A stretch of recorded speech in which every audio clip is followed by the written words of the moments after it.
Mira tu huerto ahora mismo. Las plantas de primavera están agotadas, las macetas te piden agua cada mañana y el suelo arde bajo el sol de julio. Da la sensación de que la temporada se te escapó entre los dedos. Pero julio no es un mes muerto, es una ventana distinta. Donde hay semisombra, calor y un riego inteligente, se abren opciones que en primavera ni te planteabas. Y no hablo de teoría, hablo de 9 hortalizas concretas que puedes sembrar o plantar hoy mismo, en patios, terrazas o bancales donde el sol directo pega demasiado fuerte. Toma nota, porque varias te van a sorprender. Empecemos por la más fiable de todas, la acelga. Mientras la lechuga y la espinaca se espigan al primer golpe de calor. La acelga aguanta. En semisombra, con un riego profundo, te da hojas tiernas semana tras semana sin quejarse. La puedes sembrar directamente en el bancal o trasplantar plantas jóvenes ahora mismo. La clave está en el acolchado grueso, una capa de paja o restos secos que mantenga el suelo fresco y húmedo. Riega en profundidad cada 2 o 3 días, buscando que el agua llegue hondo en lugar de mojar solo la superficie. Y si puedes elegir, quédate con las variedades de penca blanca, que resisten el calor mejor que las de penca de colores. Un aviso desde la experiencia: en maceta pequeña el sustrato se seca en horas, la planta se espiga y la hoja se vuelve amarga. Usa como mínimo 20 centímetros de profundidad y no le escatimes el mulch. La recompensa: una cosecha de corta y vuelve a crecer. Cortas las hojas exteriores, la planta rebrota desde el centro y sigue produciendo hasta bien entrado el otoño. Menos gasto en semillas y un bancal que sigue verde cuando el resto parece abandonado. Si la acelga es la fiable, el rábano es la victoria rápida. En 25 días, a veces menos, pasas de semilla a cosecha. Es el cultivo perfecto para romper la inercia del huerto parado, porque en menos de un mes ves un resultado que puedes arrancar, lavar y comer. Se siembra directo, sin trasplante. Aprovecha esos huecos entre plantas más grandes o una maceta pequeña olvidada. Le basta con 15 centímetros de profundidad. Y en semisombra, con calor, ese sombreado parcial juega a tu favor. El truco para no quedarte con un montón de rábanos maduros a la vez es la siembra escalonada. Echa una pizca de semillas cada 10 días. Así cosechas de forma continua y ninguno se te pasa de tamaño. Ahora el aviso que casi nadie cuenta. Sin humedad constante y con calor fuerte, la raíz se vuelve fibrosa, hueca y picante. La solución no es regar mucho de golpe, sino ligero y frecuente, manteniendo el suelo siempre fresco. Hazlo bien y en 3 o 4 semanas tienes tu primera cosecha del verano. Ese pequeño triunfo es justo el empujón que necesitas para seguir sembrando. La remolacha juega otro tiempo. Lo que siembras ahora en julio no lo cosechas mañana, sino en septiembre u octubre, cuando el huerto empieza a apagarse. Es una siembra que trabaja para tu yo del otoño, pero tienes premio intermedio. Mientras la raíz engorda bajo tierra, las hojas jóvenes se cortan y se comen en ensalada, con ese sabor terroso y un color que ilumina el plato. Doble uso de una sola planta. Para que la raíz salga redonda, necesitas suelo suelto y sin piedras, porque cualquier obstáculo la deforma. Aclara pronto, dejando 8 a 10 centímetros entre plantas, y riega de forma regular sin encharcar. En semisombra la raíz crece tierna, no leñosa, justo lo que buscas con el calor de julio. Y aquí el error que arruina la cosecha: pasarte de nitrógeno. Si abonas de más, la planta se vuelca en hoja gigante y te deja una raíz pobre y pequeña. Composta con mesura y deja que trabaje a su ritmo. Cuando llegue el otoño y todo lo demás decaiga, tendrás ese color intenso saliendo de la tierra. La remolacha convierte el hueco muerto del verano en la mejor cosecha de la temporada fría. La zanahoria tiene fama de difícil, pero en julio juega a tu favor. El suelo caliente despierta la semilla rápido. En 5 a 7 días ya asoman los primeros brotes, frente a las 2 o 3 semanas que tarda en la primavera fría. El truco está en la superficie. La semilla es diminuta y germina casi a ras de tierra, así que si la capa de arriba se seca o forma costra, no sale nada. Mantén ese centímetro superior siempre húmedo. Para lograrlo, cubre el surco con un saco de yute, un cartón fino o una malla de sombreo. Esa manta guarda la humedad y evita que el sol reseque el suelo. En cuanto veas los cotiledones asomar, la retiras. Cuidado con el aclareo. Al arrancar plantas jóvenes, la zanahoria suelta su aroma y llama a la mosca de la zanahoria, que arruina la raíz. Aclara temprano, hazlo por la tarde y si puedes, cubre con malla anti-insectos. La recompensa llega en otoño. Estas zanahorias maduran con las noches frescas y ese frío concentra el azúcar en la raíz. El resultado son zanahorias más dulces que cualquiera que haya sembrado en primavera. Todavía estás a tiempo de una legumbre este verano, siempre que elijas bien la variedad. La judía enana siembra directa en julio y cosecha en unos 50-60 días. Lista en septiembre antes de que bajen las temperaturas. La clave es el ciclo corto. Busca variedades tempranas como Provider o Strike. Si vives en zonas de noches frescas o en el interior norte,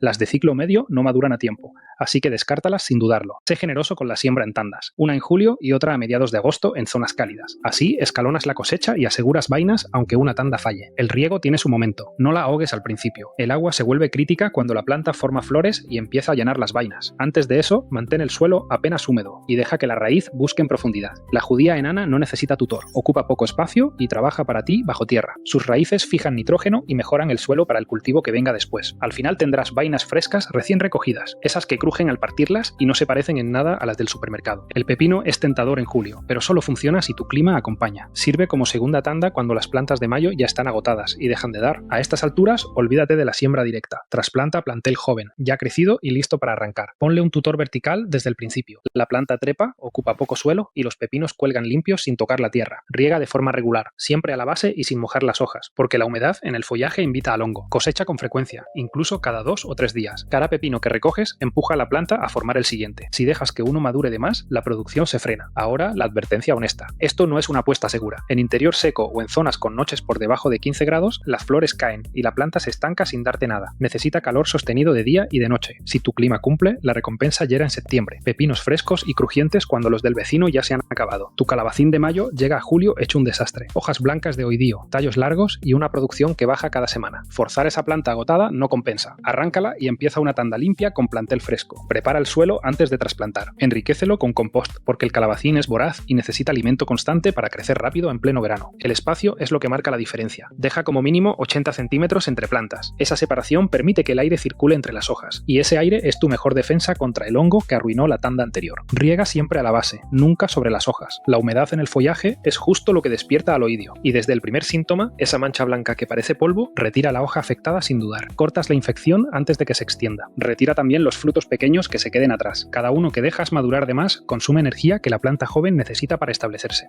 Si mantienes ventilación y hojas secas, la recompensa llega en septiembre y octubre. Calabacines tiernos, un bancal con menos plagas acumuladas y cosecha hasta bien entrado el otoño. La col rizada no busca el calor del verano, pero julio es justo cuando debes plantarla. La lógica es sencilla. La siembras o trasplantas ahora para que la raíz se establezca durante las semanas cálidas, y así la planta explota en producción cuando lleguen las primeras noches frescas de septiembre. Para el plantón recién puesto, la semisombra es protección. El sol directo de julio quema esas hojas jóvenes antes de que arraiguen. Ubícala donde reciba luz filtrada durante las horas centrales del día. Prepara el suelo con compost y mantén un riego constante, sin dejar que la tierra se seque entre riegos. Cuando empieces a cosechar, retira siempre las hojas exteriores y deja intacto el cogollo central. Así la planta sigue produciendo desde arriba durante meses. Ahora la advertencia. En verano, las orugas de la mariposa de la col atacan con fuerza. Inspecciona el envés de las hojas cada semana, porque ahí ponen los huevos. Y si ves presión, cubre la planta con malla anti-insectos. La recompensa justifica la espera. La col rizada aguanta heladas suaves y mejora de sabor con el fresco. Cuando el resto del huerto ya ha terminado, ella sigue dando hojas. El huerto de invierno empieza aquí, con este puente hacia el otoño. Cerramos la lista con algo que pocos hortelanos se atreven a probar en verano. El pak choi, esa col asiática de pencas blancas y hojas verdes que va del semillero al plato en apenas 30 a 45 días. La clave está en el momento. Siémbralo a finales de julio, o mejor aún, en semillero protegido con sombra para trasplantar en agosto. ¿Por qué esperar? Porque tiene raíz superficial y sufre con el calor seco, así que necesita que el fotoperiodo empiece a cortarse tras el solsticio. Riégalo ligero y a menudo, nunca a fondo. Un suelo rico en materia orgánica y una humedad constante evitan que la planta se estrese. Y aquí llega la advertencia importante. Los días largos y el calor disparan el espigado, ese momento en que la planta florece y amarga. Elige variedades híbridas F1 tolerantes al calor y cosecha joven, en formato baby leaf, cuando las hojas están tiernas y dulces. La recompensa es una hortaliza versátil que sorprende a quien nunca la ha cultivado. La salteas en el wok, la echas a una sopa o la comes cruda en ensalada, y la tienes en la mesa antes de que termine el verano. Fíjate en algo, julio nunca fue el problema. El error es intentar copiar la primavera cuando el calendario pide otra cosa. No necesitas empezar de cero, solo elegir lo que encaja con tu calor, tu sombra y el agua que tienes. Así que quédate con 2 o 3 opciones de esta lista y siembra esta semana. Escribe en los comentarios cuál vas a probar. El huerto de julio no compite con el de abril. Tiene su propia cosecha, su propio ritmo y su propia recompensa.